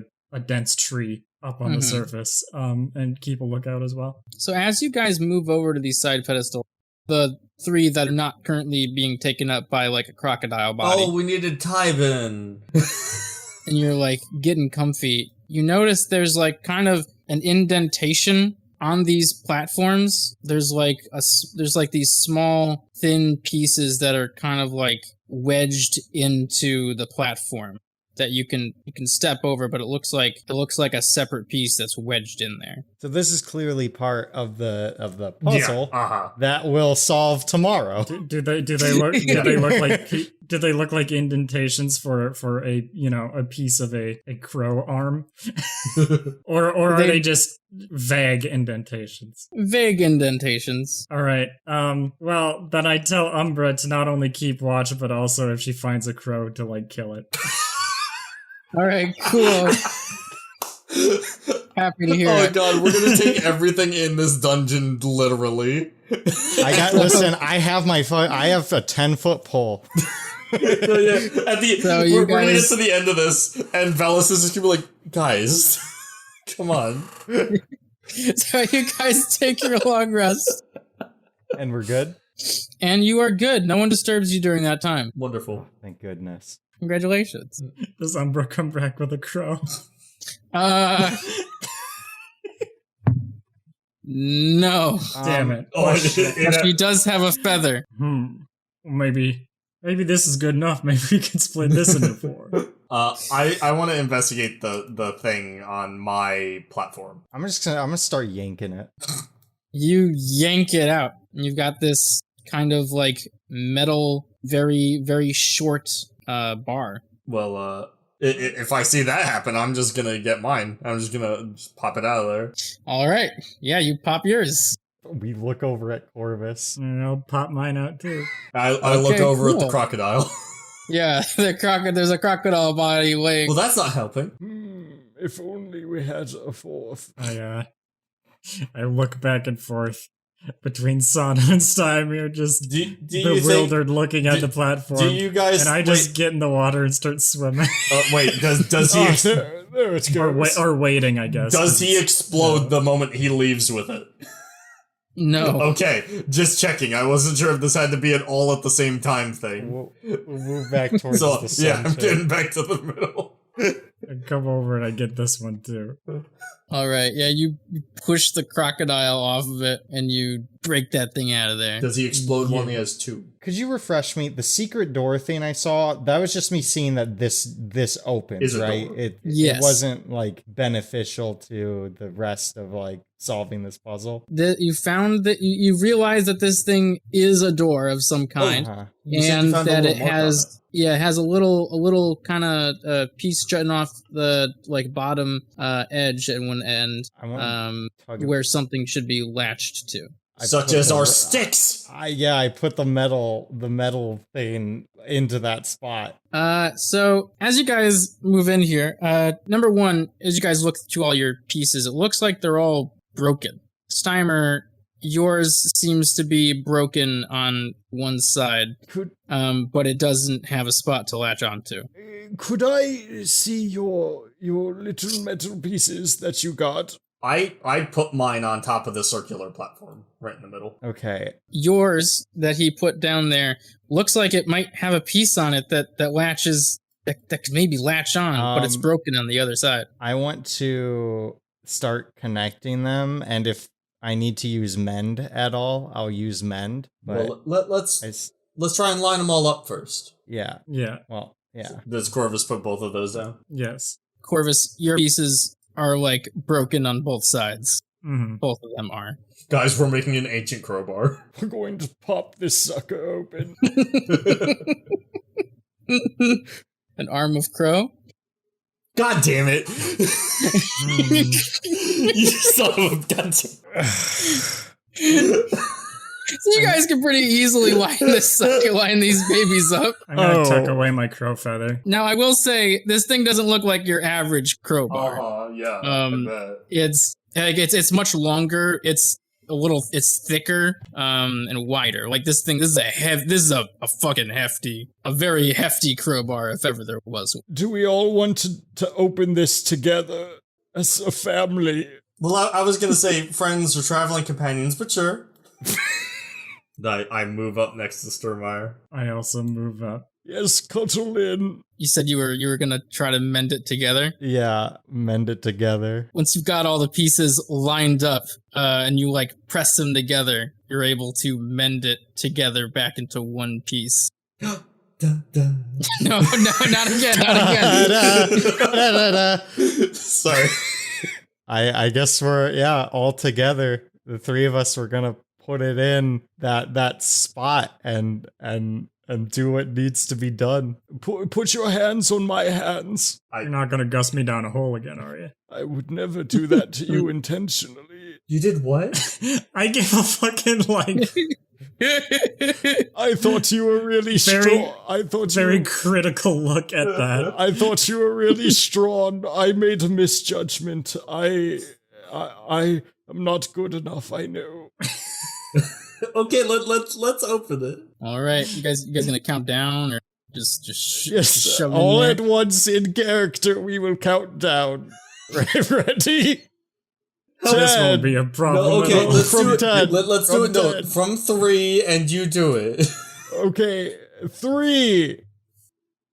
Who follows up? No, you do all of it. I do all of it. How about we each do 1? 3. I look at Corvus. I look at Sana. Oh my god, I don't know why I said countdown. Jesus Christ.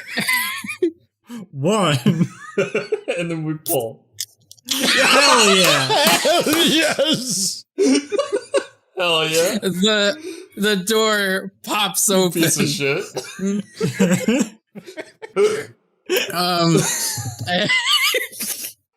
And you guys, the lid fucking like just rips on back, and you guys look down into a seemingly bottomless pit where the water from the sides is like, kind of drifting into as it all flows down the sides of this Does it long drop. Does it look straight down, or does it look like a slide? It looks like it goes straight down.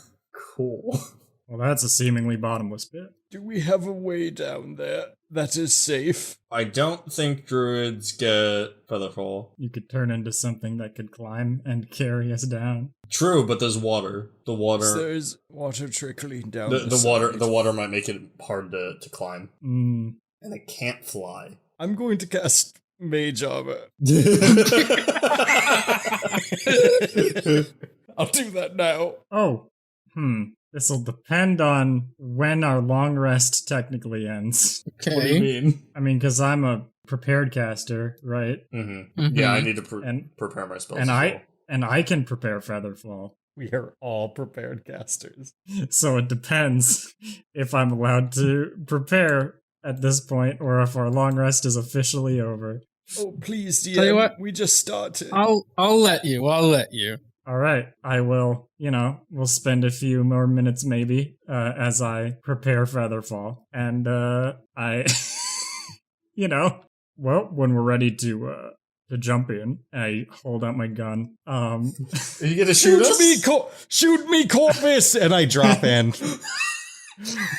Well, guess we're going in. And, I'll urge Sano to come in as well as I shoot us all with Featherfall. Absolutely, let's go. All right. You guys dive. Well, you guys dive on in, and you're slowing. You're falling slowly. Yeah. Your descent slows to 60 feet per round until the spell ends, Which is a still minute. kind of fast, but It's 10 feet per second. Yeah, so it's 600 feet total that you'd be falling slowly. So you for a minute, you guys fall, and then it ends, and you keep falling. Well, good luck. I go in my shell. Oh, I thought you were saying that the hole was 600 feet deep. Okay. No. Can Misty I'll cast it again. Question. Does Misty Step save somebody's life before they hit the ground? I feel like you've got momentum is the thing. Corvus said he was gonna shoot Featherfall again. Okay. Yeah. Okay. You shoot it again. And this time, about maybe 40 seconds in, you guys land in water. A pool. Yeah, I mean, it's still the size of this, shaft, width-wise. Are there any exits, or do we have to go down? So here's the deal. Which of you doesn't have dark vision? I do not have dark vision, but I can gain it when I turn into things. I don't think I have it. I have it. Corvus. Mm-hmm. You can see right kind of nearby this water is a stairway leading just a few steps up out of the water, and then there is a passageway away from here. But for Sano and Steimer, it's dark as shit. All you know is you're in water. Curse my flawed eyes! Is this just coming right out of the pillar kind of structure that we were in? Yes. Or is this a bigger room? This is just about the size of this, you're still in the shaft. All right. But there's some stairs leading off the side of it, up and out. I just nonchalantly go over and start going up the stairs. And I look back and I see them confused and not knowing what to do. Oh, right. And I cast light on my gun. Ooh. Oh, nice. Ooh. Well, yeah, swim over. Yeah, my head peeks out of my shell that's just floating in the water. It's like, oh, okay. And I slurp back out of it. Oh, wonderful work, Corvus. I appreciatively nod. Let's go. All right, well, only one way to go. You three now stand in the entrance of this thin hallway. You kind of have to walk single file down this as it leads deep into this wall. I assume we go, since Corvus has light, Corvus at the front. I'll go next because I'm melee, and then Sturmire third. Yes, I suppose I could go last. I could be in the back. I'll blow away anyone who comes from behind. Crazy. You guys are walking down this pathway, and a few minutes goes by as you're heading deeper and deeper in. And at this point, you can't see the entrance that you came in from. You can't see wherever you're going. You're just making it through. And eventually, Corvus, you see an opening, the end of this little hallway. And once you get through it, you come out into a much larger open. As you look around, it's dirty. There's dust. There's webs. You look around, big open room. Using your dark vision, you're able to see the wall on the other side, maybe 100 feet away. However, when you look left and right from this opening, you do not see walls on those sides. You don't know how far that goes. And as you look up, as you come out of this thin, short-heighted hallway, as you look up into this room, you cannot see the ceiling. It just expands from the sides and up. The three of you walk out into this area. You if two we're- can see even less Mhm. than he can. If we're in a wider area, I'd like to actually get like next to Corvus, and then I have my 10-foot pole at the ready. As we get into this room, just kind of looking around amazed at the nothingness that there really is, Sano wants to just like clack his staff against the floor like twice just to hear the echo. I'm gonna put this out there. As we move through this, I'm consistently going to be looking around for traps. Mhm. Like, consistently. Three of you stand there looking around, cautious in the quiet darkness. So, which way? Now that's the question, isn't it? Yeah. I think for a second, I like go back to like one of the big walls next to the hall that we just exit out Wait, of. that's a good question. Do we turn around? Is that hallway still there? That hallway is still there. Yeah, I go up to one of those one of the big walls. Oh, it's one big wall that this thing kind of came out. Yeah, but I like go up to one side of it, right? Uh-huh. Tapping for Specifically the wall, and I say, "Which way?" You just hear your voice echo. Well, that's misleading. I go back and I join where Steimer and Sana were standing. You said that this Everyone lock arms together and we move as a wall. Well, wait. You said that this was made by like the gods, right? That supposedly. And there was a specific one that you mentioned, Velis, right? yes, if Sano, you were the first to mention that this was God made, and then Well, I wasn't 100% sure, but you know. and then I deduced that it was Velis specifically. Well, he's a god of trickery and all that, right? Yes, And I like- believe so. But well, every direction is probably a trap, right? Potentially. Why don't we just flip a coin? Heads we go right, tails we go left. Very well. Sounds all right to me. All right. Does anyone have an actual coin around them? Yeah, I've got a coin right here. All right. I'll flip it. Tails, it is. I turn to the left. Well, side by side then. And we go left. As you begin to go left down this very large corridor, you hear a screeching sound above you. Does it sound like it's in this chamber, or as if it were from back where we came from? It's muffled. It's like you hear it above, but it sounds like there's something impeding the sound in its way. And then a moment later, it sounds like there is now nothing in between you and this sound. And it feels like it's coming straight from overhead against the wall to your side. I have my staff ready and I look that way. Point guns. Or gun at this point. It's just one gun right now. I am at the end of this line, in between, like with my companions between me and my target. Uh-huh. I mean, I'm not gonna do anything. I'm just putting that warning out there right now. Listen, this is a giant hallway. You can move a couple feet to the side. True. Descending down from above you, you guys see these two bird-like creatures with giant claws for hands scaling down this wall. Oh, they're hook. As they look directly at the light that Corvus has. Oh, they're hook horrors. Oh, no. Hell yeah. Ooh. Oh, we're getting into it, Spicy. boys. Maybe we should have went right.